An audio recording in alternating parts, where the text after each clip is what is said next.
Hello everyone and welcome to my channel, On the Hook Crochet, where we talk about wearable crochet style. Let's see what's on the hook today. First of all, grab a crochet project and crochet along with me while we talk. Today I'm going to show several projects that I have in the works and the progress that I've made on them over the weekend. So I've been crocheting quite a bit, and I wanted to show you what I've done on these particular projects. And if you've been following along, you know I have several sweaters going, a scarf, and some other things. So I wanted to show you the progress I've made on those projects. Also, I have one Christmas present that came in the mail, and I want to have a giveaway today as well. And my giveaway is kind of special because it has somebody that we all know actually in the giveaway. So I want to show you that to you later, so stay tuned for that. First of all, let me thank Kim at Kim's Crochet and Knits. I love Kim. I've been watching her since she first started her channel, and I'll put a link to her channel down below. Please check her out. But she sent me a cute Christmas card, and I just now got it from the post office. It came all the way from Canada, and I don't know if it got held up or if I missed it the last time I was at the post office or whatever happened. But I'm just now getting this, and it's kind of fun to get a Christmas present late because, you know, you've already opened everything else. So she says, hope you like the stitch markers in green because those are my favorite color. Thank you, Kim, very, very much. And obviously green is my favorite color. But here are the stitch markers. So cute. Love them all. There are 5 on here. And she actually made me a stitch marker holder, which I assume is what this is. I know I could probably hang it on my tree, but I'll be using it to attach my stitch markers to because I was kind of looking for something like that. And I could also use the back, so it can have stitch markers on both sides. Thank you, Kim. Very, very nice. And I can just hang this somewhere, which is kind of fun because I lost some stitch markers the other day because I had them on a ring and I don't know where I put them. And then I did find them eventually. But this will make it much easier for me to find. So thank you again. Very, very nice Christmas present. And belated Merry Christmas to you, Kim. Be sure to check her channel out down below. She's growing just like I was, and I'm always excited to see her videos. She's a very great crocheter. She has lots of finished objects, lots of whips, and she shops for yarn all the time. So her channel is very, very interesting. So check her out. All right, so progress on what I've been working on. I have bought, as you know, the James Brett Marble Chunky. Last week I bought this, and I haven't started this particular color yet. I do kind of like it. It's grown on me. I didn't think I was going to like it. But when I started crocheting the other color, which was the beige color, I realized how beautiful this Marble Chunky is. And I had some comments from people who, one person actually lives in England and says that she uses this all the time. This is a huge ball of yarn too. This is 341 yards on the ball. It's huge. It's as big as a basketball. It's a big ball of yarn. And I'll show you how much I've crocheted with one ball. Let me just show you that now. This is the beige color that I bought as well. Beautiful, beautiful colors. And look at how it looks made up. I've made the, looks like I've finished, I finished the back of a sweater. And this is what it looks like. It's quite beautiful. I love it. It's a tiny bit stripy, but the colors just fade into each other very beautifully. So I wanted to show that to you. And I'm making it by the same pattern I'm using for the Highlander yarn, and I'll show you that one in just a moment. I have already shaped the neck on this particular sweater, very, very easy, and I'm going to write the pattern and probably have it out in the next week or 2. So I wanted to tell you about that because I'm going to make it in this as well as the green. And this is a little bit of a boxy sweater again because I had a lot of requests for more boxy sweaters. And I know they're more comfortable than a fitted sweater. I totally get it. And you can, you know, have more of a straight figure if you use a boxy sweater, if you wear boxy clothes. I totally get it. So that's what I'm doing. I'm trying to make some sweaters that are fitted in certain places and not in others, and different necklines as well. So this is more of a square neckline that I've created for this particular sweater. It's a boxy look. It's not extremely long. Now you can certainly make it as long as you want. And you can use my patterns to do that. There are no measurements given. The measurements are what you put in the pattern, and you make the sweater to conform to your measurements. And that's the whole idea and my focus behind my pattern designs. I want you to be the designer of your own sweater with my guidance. So that's what we do. Anyway, let me show you the neck on this one. These are the decreases that I used to shape the neck. Here is the outline of the neck right here, the center of the sweater fabric. So that's how I mark my sweaters. And you'll know if you've read my patterns or bought them that actually they are pretty easy to follow. I've never had anyone say they were confused. Maybe one person, and then we straightened it out and everything was fine. But generally people think they're okay, and maybe on the right track, I don't know. But it's a focus that I have to make sweaters that fit you, look good on you, and allow you to select your own yarn, your own hooks. And I'll tell you in there how I make my patterns, but I want you to step out and do what pleases you. So there you go. That's the brown sweater that I have in the Marble Chunky by James Brett. Love it. I can't wait to get started on the pink one. Now I'll probably make it by a different pattern, but I am making 2 sweaters by this same pattern. And the other sweater I have is the Highlander yarn by James Brett as well. And this is what it looks like. I've shown it lots of times. I know y'all, hopefully you're not terribly tired of hearing about it, but I wanted to show you the progress as I'm making my sweater. It weighs quite a bit. It has got a lot of yarn in it, but it's going to be warm. This is the sweater. I have it put together. I have sewn the shoulder seams, and I have an opening here for the sleeve, and I've marked that already where I'm going to put my sleeve. I've started the other sleeve, and I have probably 4 or 5 inches done on that sleeve. So there's that sleeve. And I will tell you one thing I noticed last night when I was working on this.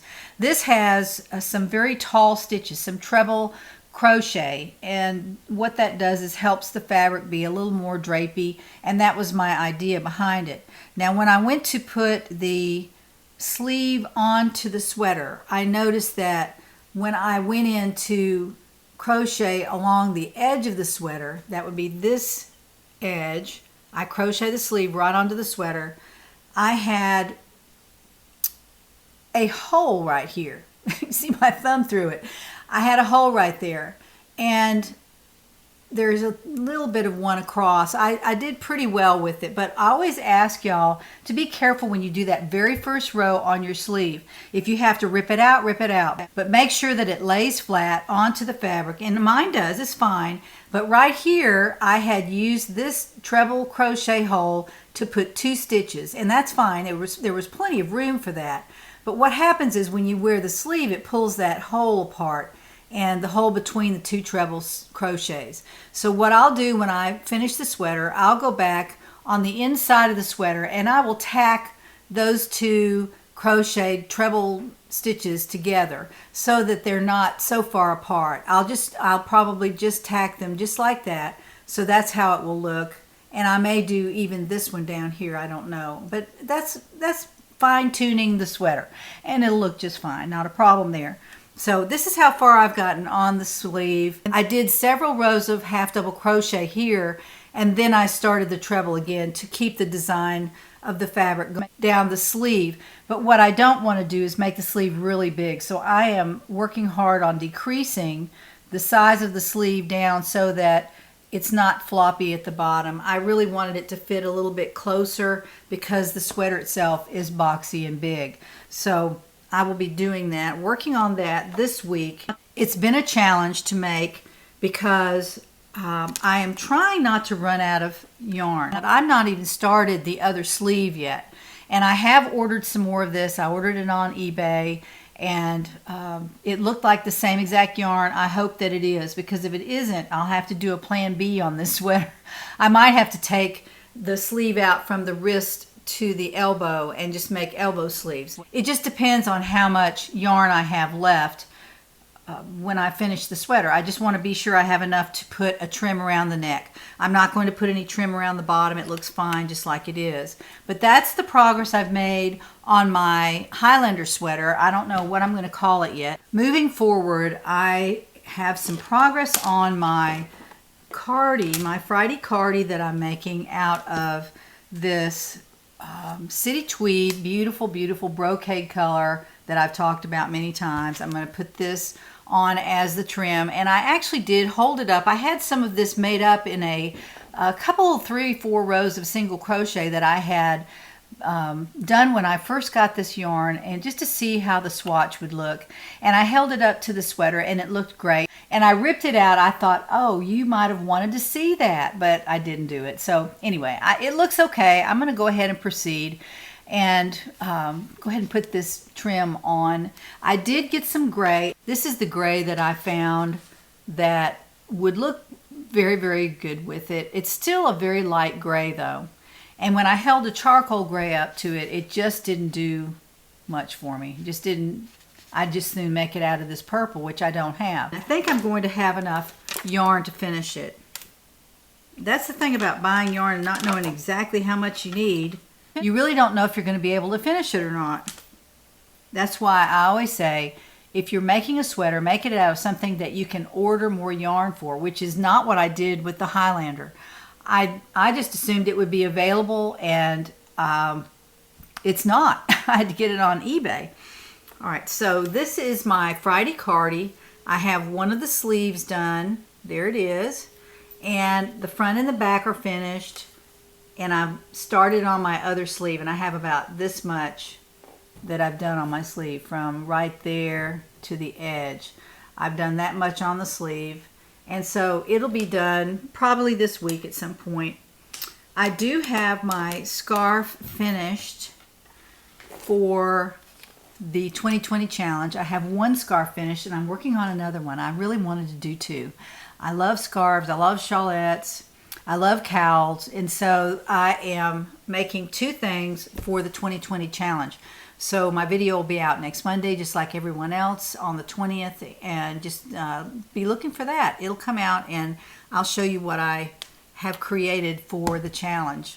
And thank you to Glenda at Creative Grandma for including me in that. Today, what I'm wearing my Green-Eyed Lady shawl. I have worn this so many times. This is a beautiful shawl pattern, easy to do, and it's really pretty when you get it finished. I love the circular ends on it. I've talked about that before. This was done in a wool and nylon hand-dyed yarn by my friend Becky, and I love it. It's so comfortable and squishy.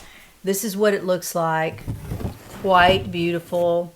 I love the pattern. I've been in touch with the pattern owner, and she appreciates that I show it all the time. But I really like it. I like this pattern. It turned out really pretty. Look at that. It's just gorgeous, and it's not hard to make, but it does have interest on it, and I do like the edging on it as well. So I wear this quite often, and I have another one in a different color, and I'll wear it maybe later this week.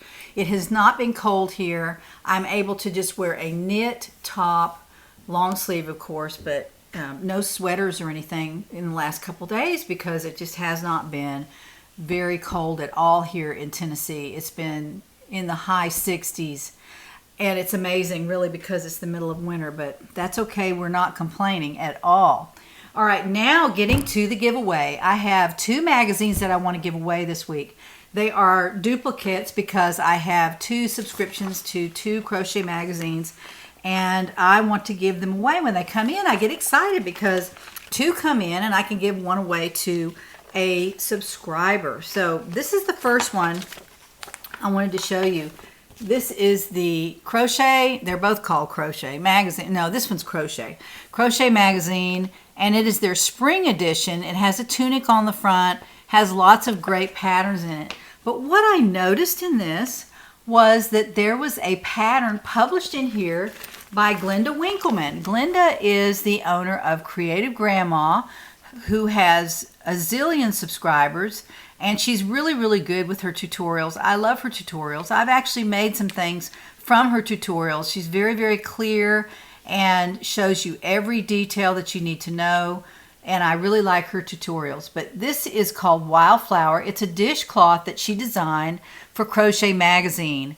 This is awesome that I know somebody that's published, one of my sister YouTubers. So Glenda, congratulations. It's really cool that you're in the front of the magazine. I really like that. So they clearly know that you are a leader in the industry as far as showing how to make patterns and creating patterns of your own. So I'm just thrilled to know you. Thanks so much. And I'll put a link to Glenda's YouTube channel in my description box, but you probably already know who she is and how to get to her. So if you haven't been to her YouTube channel, be sure to look her up because she's awesome. So Wildflower is in the front of this magazine, and then there are lots of beautiful patterns in here. And this does have a page that shows all the patterns that are in this magazine. So it does show everybody's pattern in here. There are probably 20 patterns, which is a bargain if you have a subscription to a magazine, a crochet magazine. Each magazine has 10 to 20 patterns that are very well done. Sometimes they're a little bit difficult, and it'll say intermediate on there. If you're not really prepared for an intermediate pattern, you can pass that by and go to a beginner's pattern because there are plenty of those in here. So the magazine offers a wide variety of patterns, and I am not sponsored by either one of these magazines. I just like them. I love crochet magazines. I always have.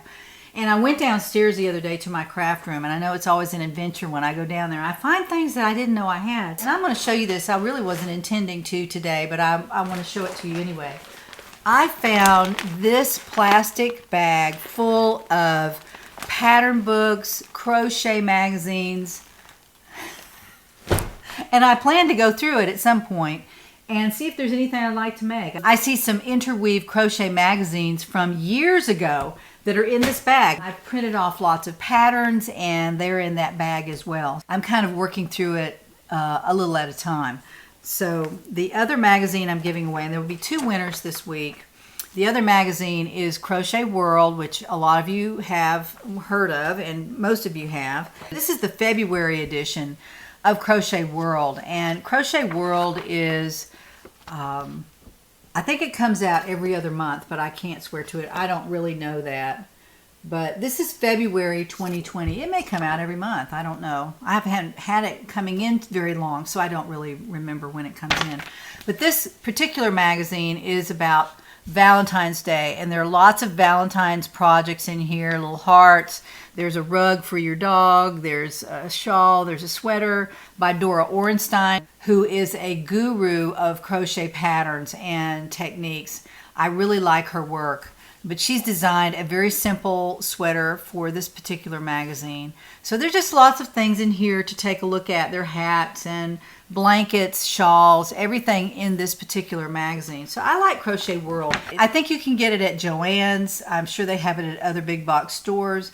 You can order it. It's always more affordable when you have a subscription. And it's fun. It comes in the mail and you just sit down and look at it. It's so much fun rather than having to go out and try to find one. So I would suggest you get a subscription to at least one crochet magazine if you're a crocheter. If you can afford it, it's a lot of fun and it gives you so many great ideas of things to make. So if you're not YouTubing all the time, you can look at your crochet magazine. I recommend it. I really do. So this week we're having the giveaway for the 2 magazines. And if you would, the keyword, when you put your comment down in the comment section, put the keyword Glenda, Glenda, and that stands for Glenda Winkleman, who is the owner of Creative Grandma. And another shout out to her. She's just great. I really like her channel, and she does some really fine work, and she's a hard worker as well, and I appreciate that. So I hope you have a wonderful week. I don't know if I'll be back again until Friday, but when you see me Friday, we will pick the winners of the 2 crochet magazines. Be sure to put the keyword in the comments below. Let me know if there's anything you want to talk about, anything that you want me to address, and I'll be glad to do that. So have a wonderful week, and I will see you again on Friday when we find out what's on the hook.